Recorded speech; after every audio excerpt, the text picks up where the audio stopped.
Bab 690. Pahlawan.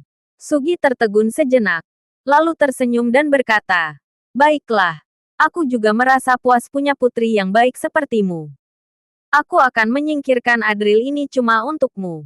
"Terima kasih, Paman Sugi," seru Yasmin dengan penuh semangat. "Masih memanggil Paman Sugi?" tanya Sugi sambil tersenyum. "Ayah," teriak Yasmin tanpa rasa malu. "Untuk sementara ini, aku akan menerimamu sebagai putri angkatku. Saat aku resmi menikahi ibumu, aku akan memperlakukanmu sebagai putri kandungku," ujar Sugi.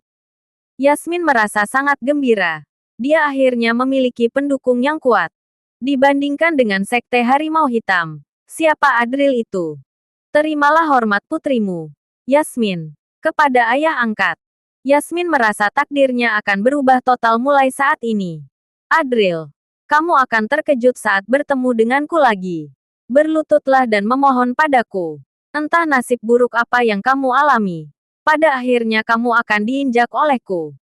Yasmin sudah tak kuasa untuk mulai berhayal. Sugi membantu Yasmin berdiri, menyentuh dagunya sambil berkata, "Cuma entah kapan Adril itu akan muncul."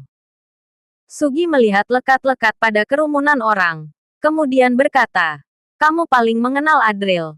Pergi dan awasi dia." "Baik." Yasmin penuh dengan kegembiraan. Lalu dia pergi memeriksa kendaraan di depan gerbang Silas.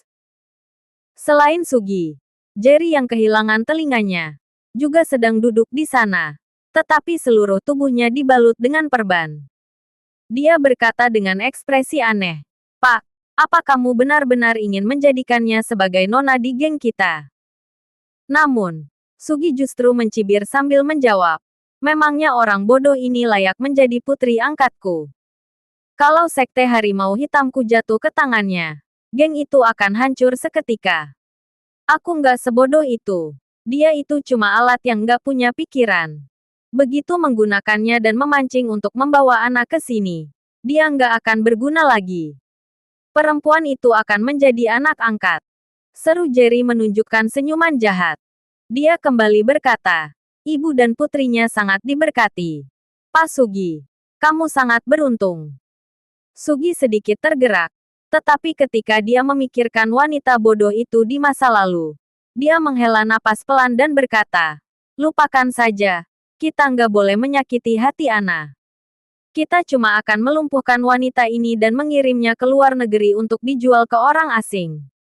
Bagaimanapun, yang Sugi pedulikan hanyalah Ana. Sementara itu, apa yang terjadi pada Yasmin, dia tidak terlalu peduli. Jika Yasmin normal, dia tidak akan keberatan membesarkannya bahkan menikahkannya di masa depan. Namun, Yasmin terlihat bodoh. Wanita itu akan menjadi bencana jika tetap bersamanya.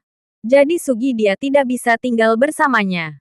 Sebelum Ana datang, bersikaplah sopan padanya.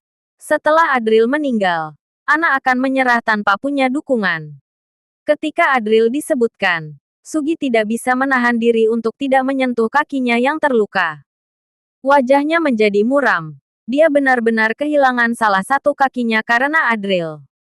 Sekarang Sugi hanya ingin memotong Adril menjadi beberapa bagian. Kalau begitu Adril memang pantas mati.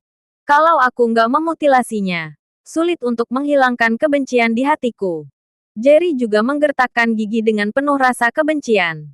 Dokter berkata bahwa telurnya sudah pecah total dan tidak dapat diselamatkan. Adril sudah mengubah dirinya menjadi seorang Kasim. Pada saat ini, suara terkejut Yasmin tiba-tiba datang dari depan. "Adril, kamu ternyata berani keluar." "Pak." Jerry sontak terkejut. Mata Sugi juga berbinar. Dia segera berdiri dan berjalan dengan sedikit pincang. Bagaimanapun, dia adalah seorang master puncak. Meskipun dia kehilangan satu kaki, hal itu tidak akan menghalangi jalannya. Saat ini, mobil Adril sudah dihentikan secara paksa oleh Yasmin. Yasmin melihat Sugi yang datang dan berteriak dengan semangat, "Ayah, Adril ada di dalam mobil. Cepat bunuh dia." "Sialan. Siapa yang memberi anak ini keberanian untuk muncul sekarang? Aku akan menghancurkan tulangnya satu persatu." Sugi menyahut sambil tersenyum bahagia. Sugi memimpin banyak orang untuk menghalangi di depan mobil Adril. Kemudian dia berkata sambil tersenyum tipis. Adril, apa kamu sudah siap untuk mati? Pada saat yang sama, orang-orang di sekitarnya mulai menyayat ban dengan pisau seraya berteriak keras. Semua orang di dalam mobil, turun dan terima kematian kalian. Sementara itu, di dalam mobil Adril, Rafa tercengang. Dia menatap Tanto di sebelahnya sambil berkata, para preman ini ingin kita turun dan mati. Tanto di kursi pengemudi juga mengangguk ragu dan menjawab, ya. Putra seorang menteri Departemen Kehakiman. Anak angkat Gary yang tidak terkalahkan dan Adril yang hendak pergi menyembuhkan Gary. Mereka bertiga dihentikan secara paksa oleh sekelompok preman. Pantas saja reaksi pertama Rafa dan Tanto bukanlah marah, melainkan merasa heran. Apa dunia bawah tanah di kota Majaya seberani ini? 11. Untuk sesaat, Rafa merasa bingung. Dia menatap Adril dan berkata, Dokter Adril, tunggu sebentar. Aku akan melihat bagaimana mereka ingin membunuhku.